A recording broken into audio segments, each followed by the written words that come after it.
the 24 hours of the Passion of our Lord Jesus Christ. Luisa Piccarreta, the little daughter of the Divine Will. Preparation before each hour.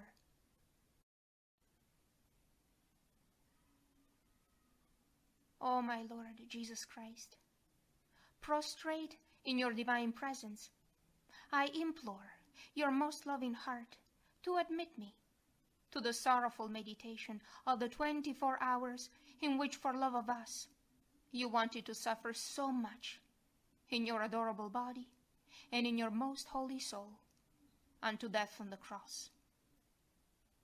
Oh, please, give me help, grace, love, deep compassion and understanding of your sufferings as I now meditate this hour.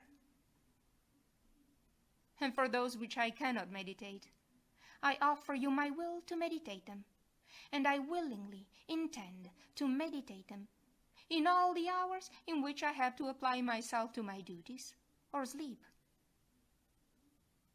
Accept, O merciful Lord, my loving intention, and let it be beneficial for me and for all, as if I effectively and in a saintly way accomplished what I wish to practice. Meanwhile, I give you thanks, O my Jesus, for calling me to union with you by means of prayer. And to please you more, I take your thoughts, your tongue, your heart, and with this I intend to pray, fusing all of myself in your will and in your love, and stretching out my arms to hug you, I place my head on your heart, and I begin.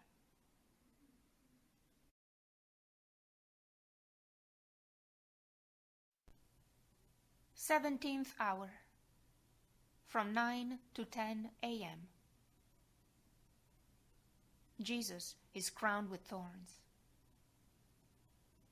Presented to the people, Ecce homo. Jesus is condemned to death.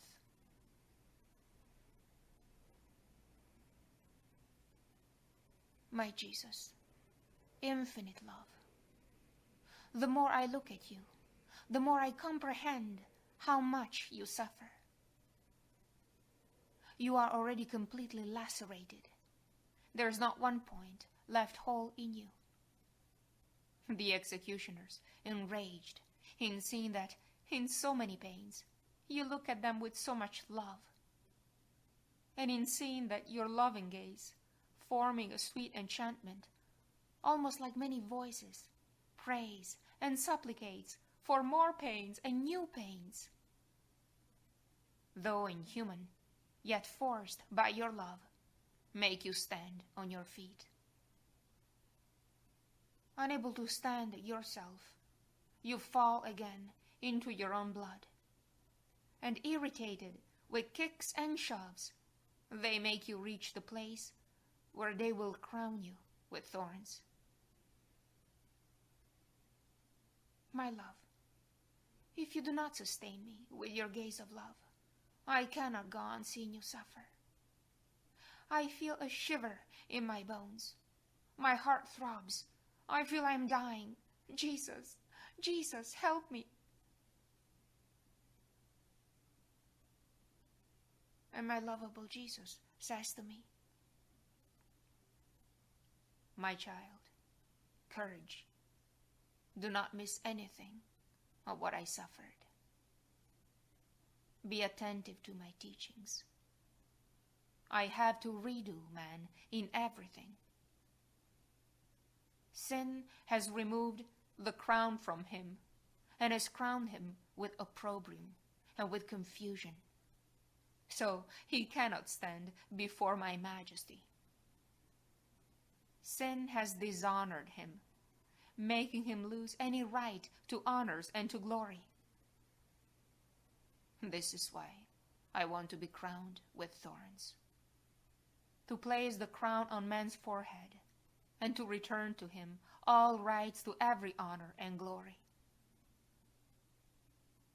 Before my Father, my thorns will be reparations and voices of defense for many sins of thought, especially pride. And for each created mind, they will be voices of light and supplication, that they may not offend me. Therefore, unite yourself to me, and pray and repair together with me.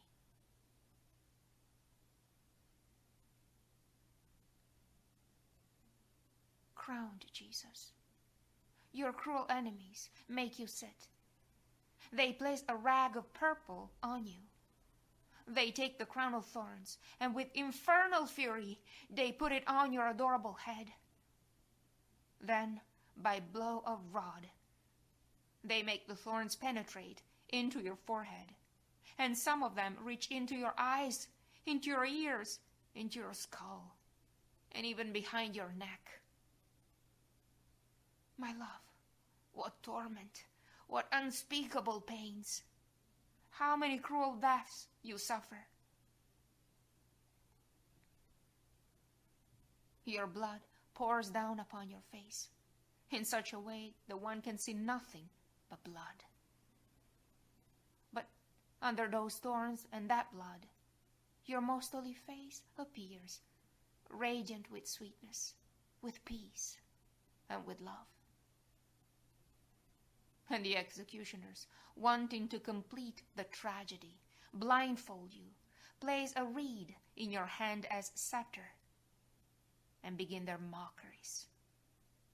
They hail you King of the Jews.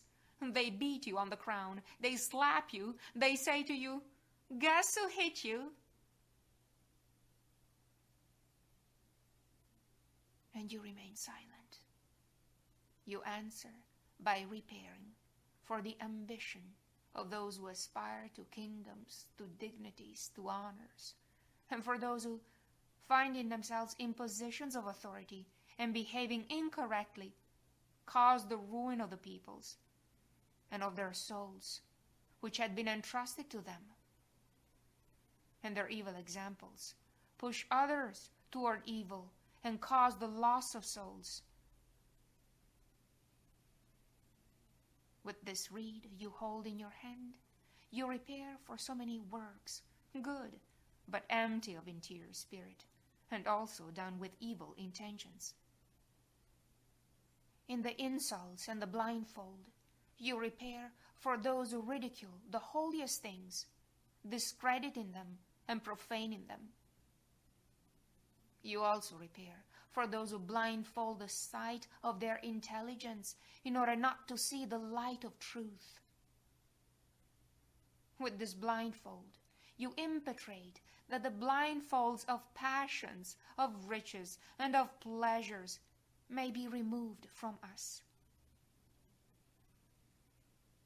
My King, Jesus, your enemies continue with their insults.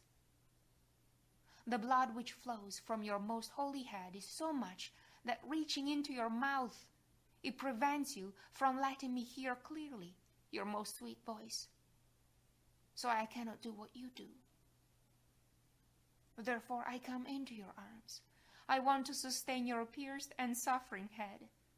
And I want to place my head under those thorns in order to feel their pricks.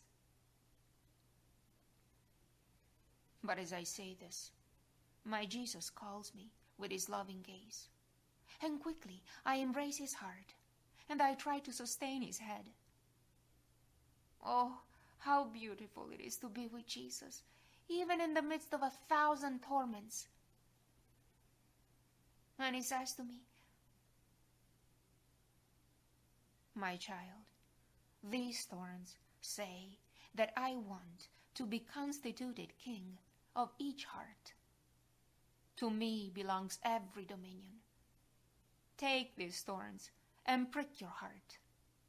Let everything that does not belong to me come out, and then leave one thorn inside as the seal that I am your king, and to prevent any other thing from entering into you. Then go through every heart and prick in them let all the fumes of pride and the rottenness which they contain come out, and constitute me king of all.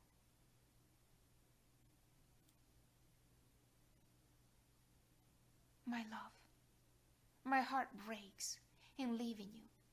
Therefore I pray you to deafen my ears with your thorns, that I may hear only your voice. Cover my eyes with your thorns, that I may look at you alone. Fill my mouth with your thorns, that my tongue may be mute to everything that may offend you, and be free to praise you and bless you in everything. O my King Jesus, surround me with thorns, that they may hold me in custody, defend me, and keep me all intent on you. And now I want to dry your blood and kiss you, because I see that your enemies take you to Pilate, who will condemn you to death. My love, help me to follow your sorrowful way, and bless me.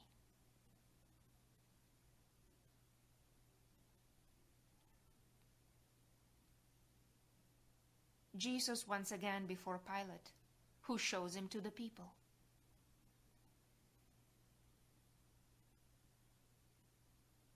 My crowned Jesus, wounded by your love and transfixed by your pains, my poor heart cannot live without you, so I search for you, and I find you before Pilate once again.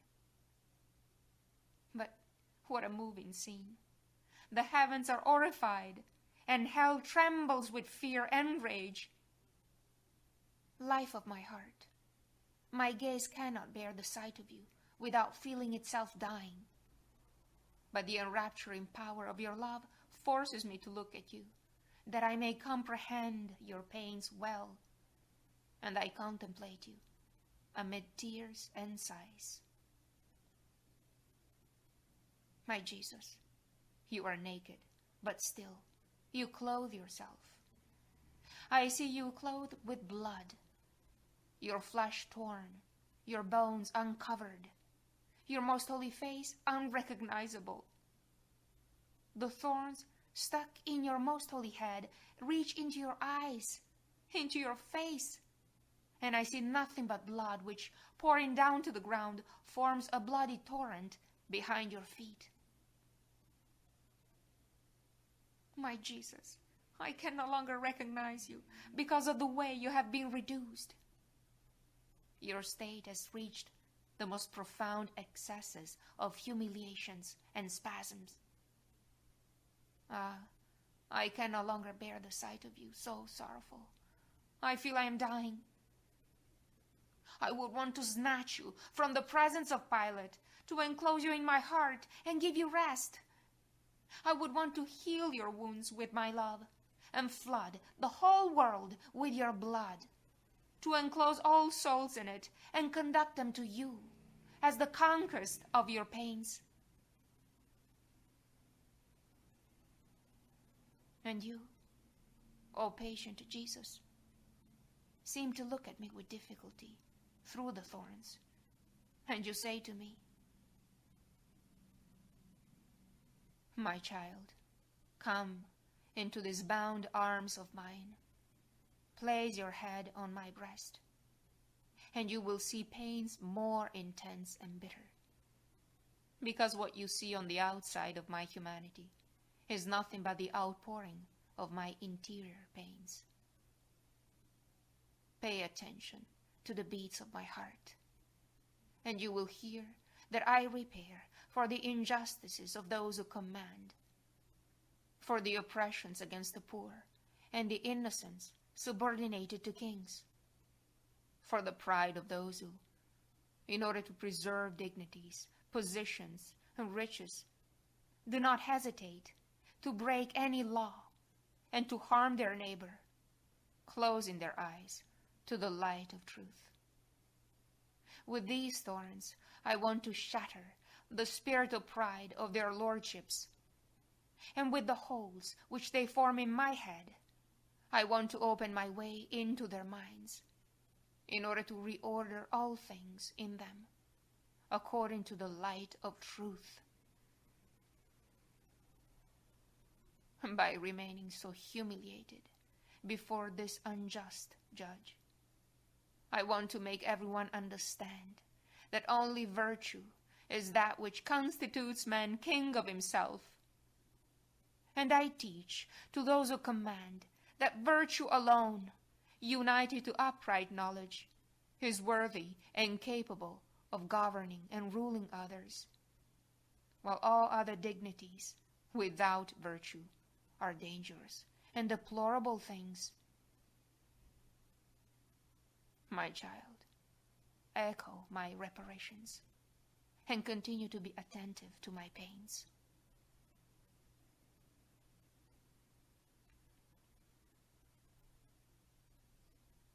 My love, I see that in seeing you reduced so badly, Pilate shudders and, deeply impressed, exclaims, "How can there be so much cruelty in human breasts?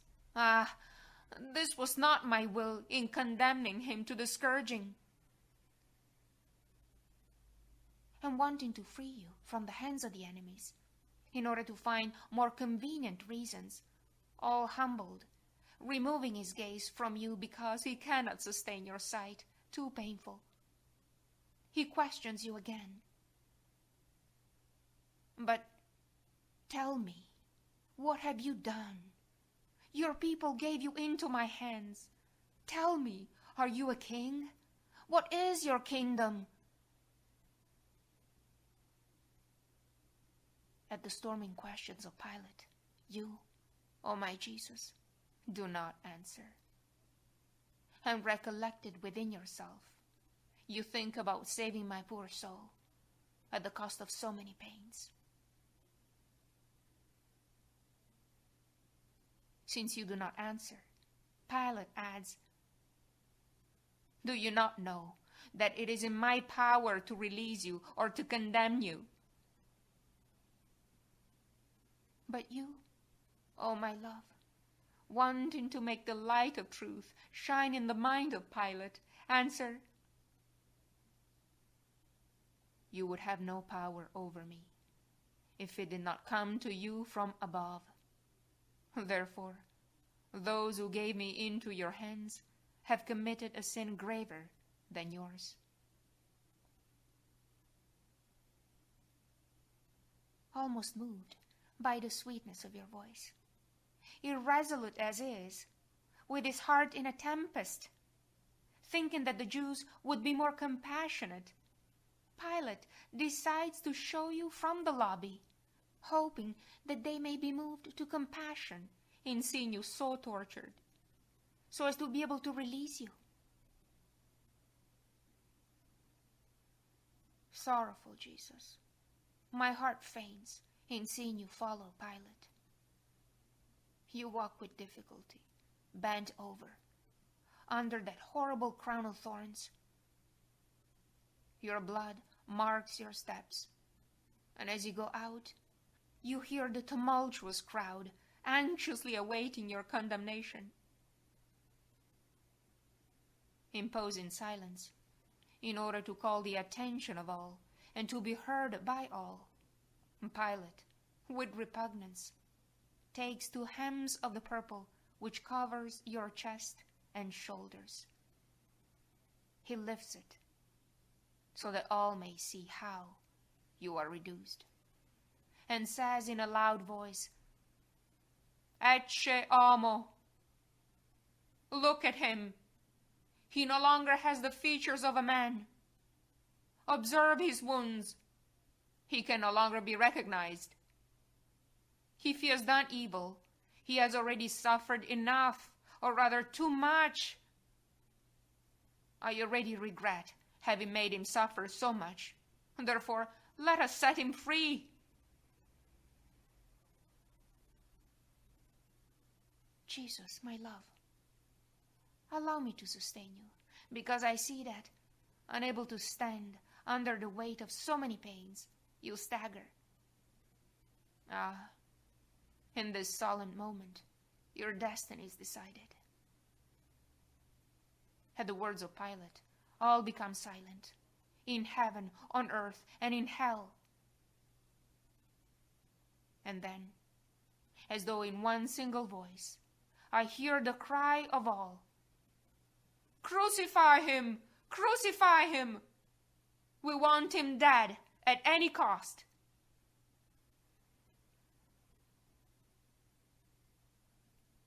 My life, Jesus, I see you tremble.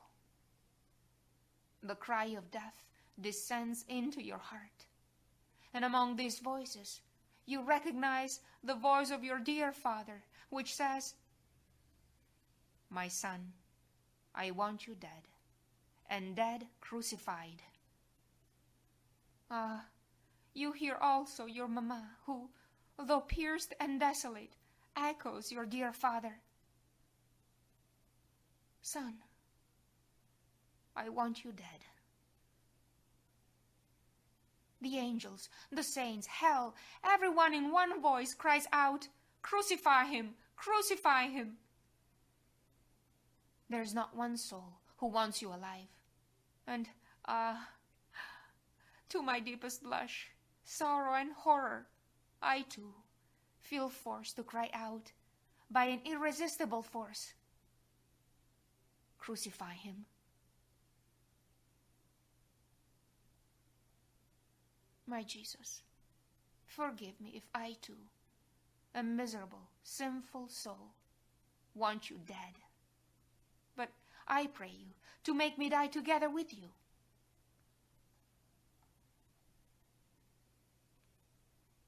In the meantime, O my tormented Jesus, moved by my sorrow, you seem to say to me, "My child, cling to my heart, and take part in my pains and in my reparations. This moment is solemn. Either my death or the death of all creatures must be decided. In this moment, two currents pour into my heart. In one, there are all the souls who, if they want me dead, it is because they want to find life in me. And so, by my acceptance of death for them, they are released from the eternal condemnation, and the doors of heaven open to receive them. In the other current, there are those who want me dead out of hatred, and as confirmation of their own condemnation. And my heart is lacerated, and feels the death of each one of them, and the very pains of hell. Ah, my heart cannot bear these bitter pains. I feel death at each heartbeat, at each breath. And I keep repeating, why will so much blood be shed in vain? Why will my pains be useless for so many? Ah, child, sustain me, for I can take no more. Take part in my pains. May your life be a continuous offering for the salvation of souls, so as to soothe pains so excruciating for me.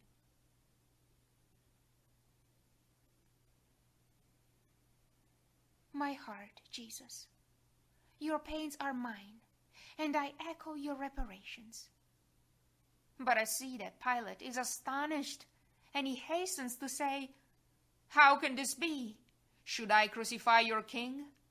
I find no guilt in him to condemn him."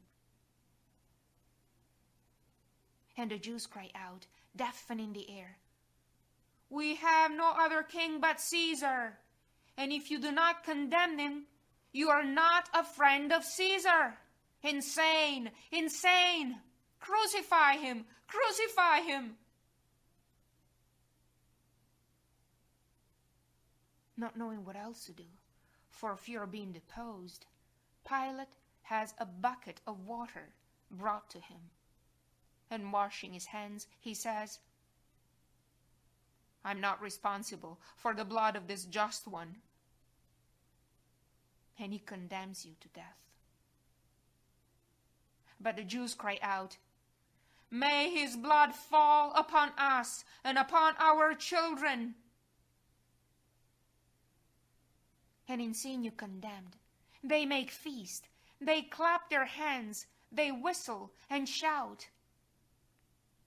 While you, O Jesus, repair for those who, finding themselves in high positions, out of vain fear, and in order not to lose their places, break the most sacred laws, not caring about the ruin of entire peoples, favoring the evil and condemning the innocent. You repair also for those who, after sin, provoke the divine wrath to punish them.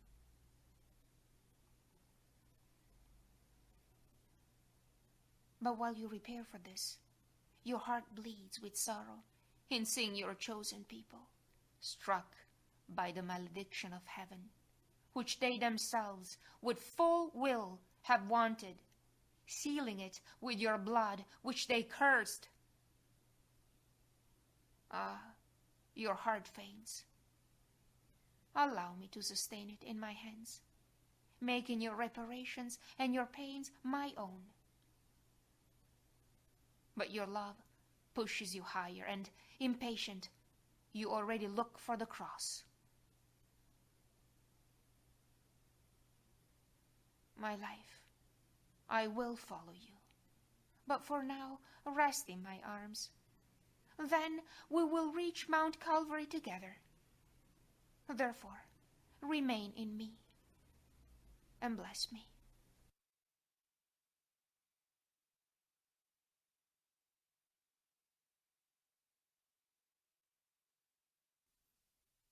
17th Hour, Reflections and Practices. From 9 to 10, crowned with thorns, Jesus is mocked as king and subjected to unheard of insults and pains.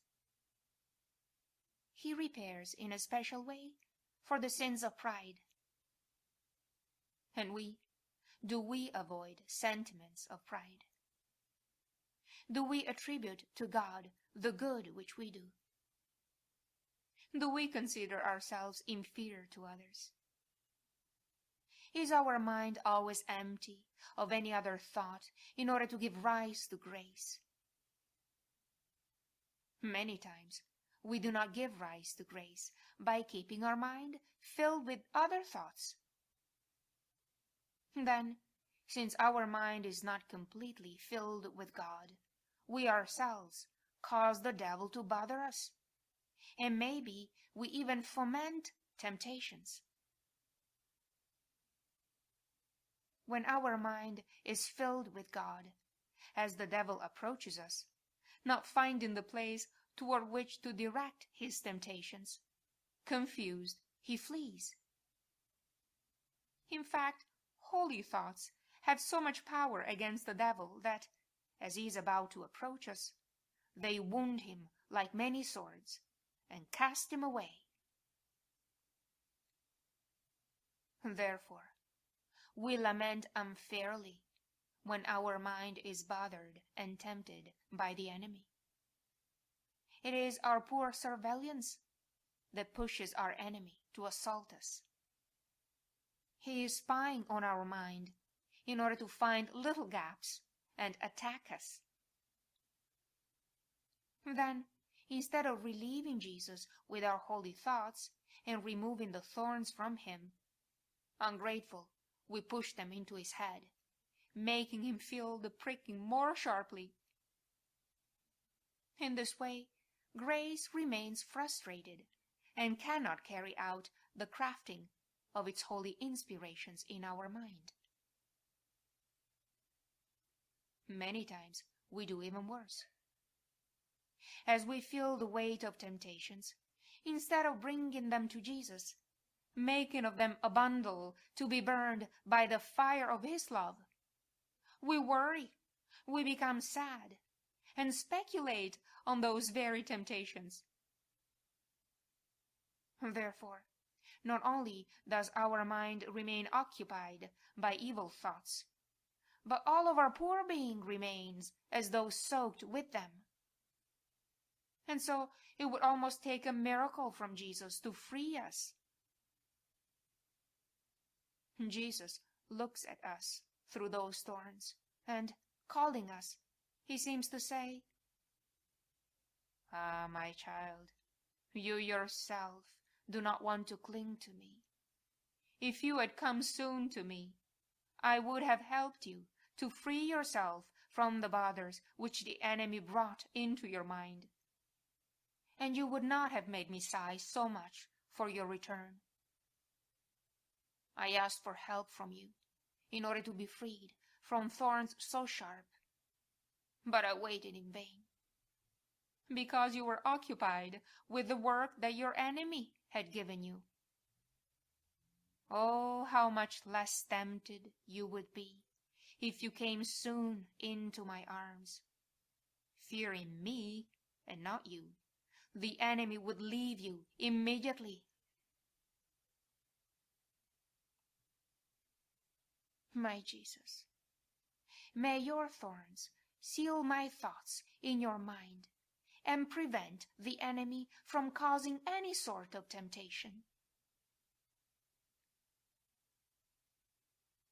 When Jesus makes himself felt in our mind and in our heart, do we reciprocate his inspirations, or do we place them into oblivion?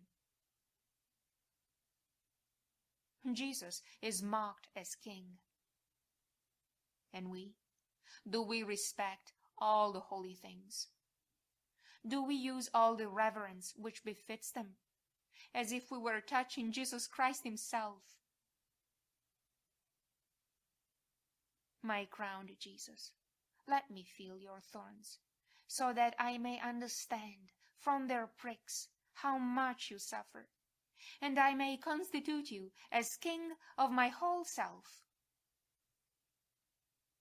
Showed from the lobby, Jesus is condemned to death by those people who had been loved and who had benefited so much from him. Loving Jesus accepts death for us in order to give us life. Are we ready to accept any pain to prevent Jesus from being offended and from suffering? Our pain must be accepted so as not to make Jesus suffer.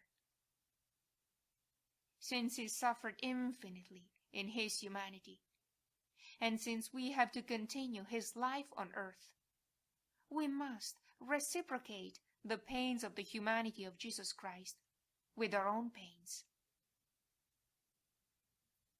How do we compassionate the pains which Jesus suffers in seeing many souls being snatched from his heart? Do we make his pains our own so as to relieve him from all that he suffers? The Jews want him crucified so that he may die like a criminal, and that his name be erased from the face of the earth. Do we strive to let Jesus live on earth?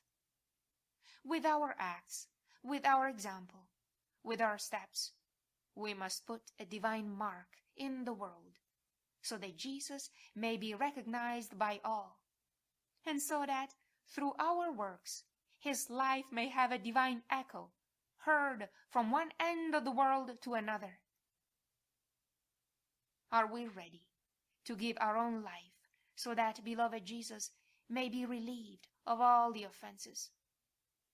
Or do we rather imitate the Jews, people so much favored, almost like our own souls, which are loved so much by Jesus, and shout like them, "Crucifigatur! Let him be crucified!"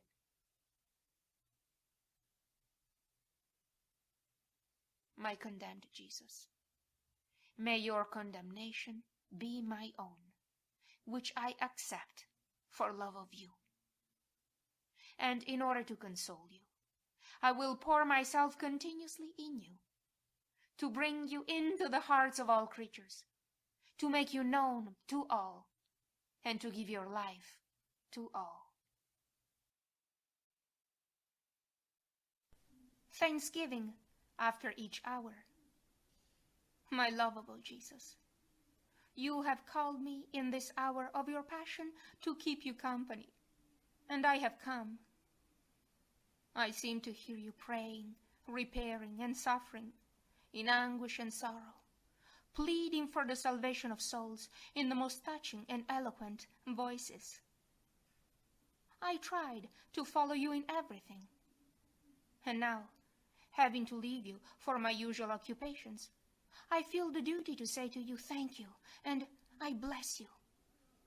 Yes, O Jesus, I repeat to you thank you thousands and thousands of times, and I bless you for all that you have done and suffered for me and for all. I thank you and I bless you for every drop of blood you shed, for every breath, for every heartbeat, for every step, word, glance, bitterness, and offense which you endured. In everything, O my Jesus, I intend to seal you with a thank you, and then I bless you. Please, O Jesus, let my whole being send you a continuous flow of thanks and blessings, so as to draw upon me and upon everyone the flow of your blessings and thanks. Oh, please, O Jesus, press me to your heart, and with your most holy hands seal every particle of my being with your I bless you, so that nothing other than a continuous hymn to you may come from me.